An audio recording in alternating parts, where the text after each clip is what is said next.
3DO。欢迎收看魔宝龙新一期视频。今天咱们来讲一下新版本的改动。这些改动主要是针对之前的一些邪道玩法，最起码一天通关好好干是无法实现了，并且再也不能在酒馆里面遇见一个在野的强将，除非只剩下在野的强将。就比如敌方一个30级的匹克杰姆，你把他打败了之后，人家是不会出现在你的酒馆里的。这个改动可以说是有效的降低了偶然性，像 UP 主之前在直播的时候干掉一个敌方强将，立刻用 NTR 把他招出来，现在是不可行了。英雄方面的改动则只有露娜一个人，露娜整体上被削弱了，但是削弱的并不多。之前她的特长是火墙的威力翻倍，现在变成了火墙的伤害增加 25%。有人说这么削弱的话，露娜不成了挖纳废了吗？实际上火墙现在由之前的每点力量提升10点伤害变成了15点。原版露娜1级的话，火墙伤害是80点，现在这个火墙伤害变成了68点，其实削弱的也并不多。之前我曾经说的比赛规则里面有一条，你不能释放一个法术立刻逃跑，现在终于也是被时装了，在 PVE 里面也可以实现。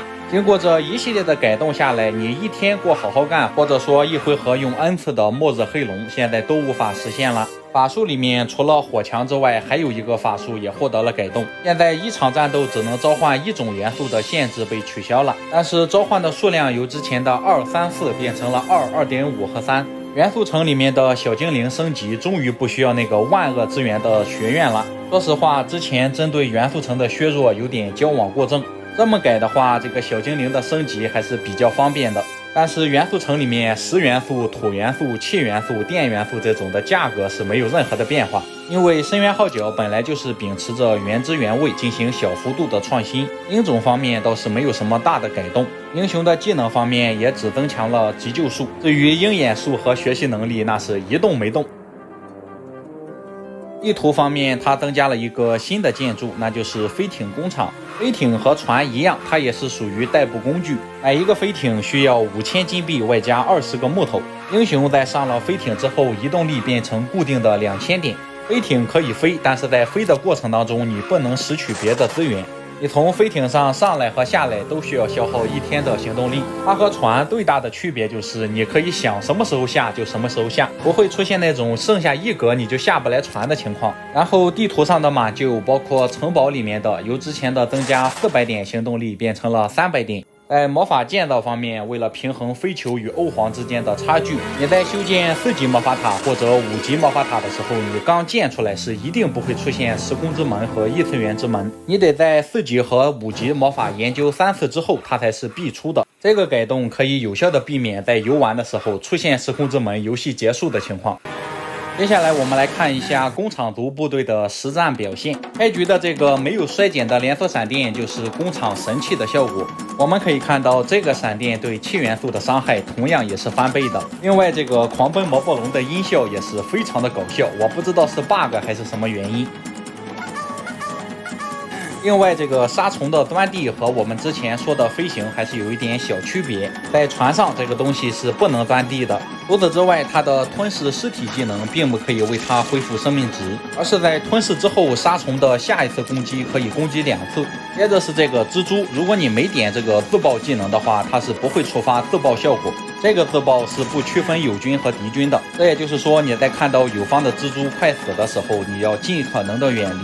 其实这个蜘蛛杀伤力是恒定的9点，而且不受反击。你在用的时候完全可以像邪神王一样捎带性的自爆，并不一定把自爆当成主业。刚才的话是5个造成了85点的伤害，这也就是说它自爆的话1个造成17点伤害。另外就是根据我的测试，这个狂奔魔暴龙好像真的只能打得过鬼龙，毕竟才卖3500金币，它要是能打得过金龙和黑龙那是不可能的。说到这个金龙，这个版本也是大幅度的加强，因为它可以被牺牲复活了。这个蠕虫虽然看上去像是一个机械生物，但是人家是一个妥妥的肉体生物。昨天晚上我玩了一局，发现呢这个穿山甲确实是什么用也没有，充其量只能当一个肉盾或者2格兵卡位。然后就是这个6级兵枪手确实是被低估了，这个东西确实非常好用，开荒神器，堪称6级兵的大帝。我甚至毫不夸张的说，如果还是按照之前60点生命值的那个版本，这个东西在6级兵兵里面实用性绝对可以排到前3。但是还是那个问题，你打野可以，碰上敌人的正规军就蔫了。这个东西如果带出去攻个城的话，那伤亡真的是无法统计。接下来咱们来演示一下这个7级兵的大巨人还有技工。这个技工你抛开修理不谈，它也是一个相当优质的2级兵。换上龙息的话，它的输出堪比2级的饿狼斗士，而且它还很肉。游戏里面那个技工特确实非常厉害。大巨人的激光是可以误伤友军的，它的杀伤力是40到50，如果你有瞬间移动的话，那绝对比瞬移9头还要残暴。这个蜘蛛在用镜像大法之后，究竟会不会自爆，我还没有测试。如果可以的话，那又是敞开了一个新世界的大门。这个蜘蛛在升了级之后是很尴尬的，因为它本身就是不受反击。你在开了自爆之后，敌方的部队攻击它的意愿也不大。所以说，你真的有100多个蜘蛛，你也就不用自爆了，因为它不受反击的伤害也是很高的。这里我们可以看到，这个大巨人在触发了技能之后，它是不能移动的。这也就是说，他要想触发这个技能，必须身边要有敌军。游戏里面的机械单位也是不吃双目失明的，但是他们可以吃祈祷。这时候亡灵就不服了，我们都是死人，也一样可以吃祈祷。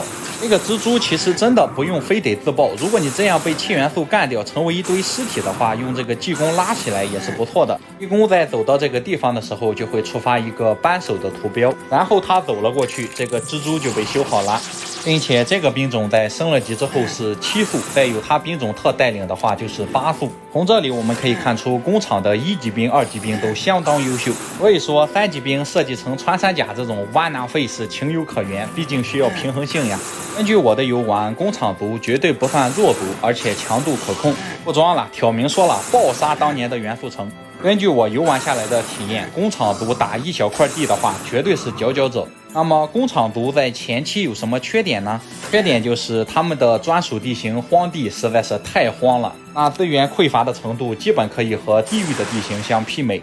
并且这个大蜘蛛在玩的时候，你可以先不开自爆，等到它全军覆没之后，用技工拉起来再自爆。不知道大家怎么看？反正我对工厂族这个派系持高度评价态度。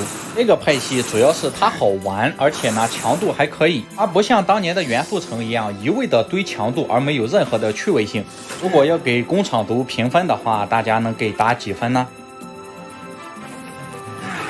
最后一点就是这个蜘蛛的自爆，如果同时炸死了几个敌方的部队，尸体会不会一同消失？这个我还没有测试过，大家可以在评论区里面补充。最后咱们来直观的感受一下这个枪手的恐怖之处，先制远程反击外加无限反击，看一下多么恐怖吧。完全的就是美式聚合，真的是非常强。但是也有一点小遗憾，就是这个神射手如果连射2箭的话，这个枪手依然只能反击1次。最后非常感谢大家的点赞和投币。上一期工厂族的介绍视频，至今硬币依然比赞多。那么感谢大家收看，咱们下期再见，谢谢朋友们。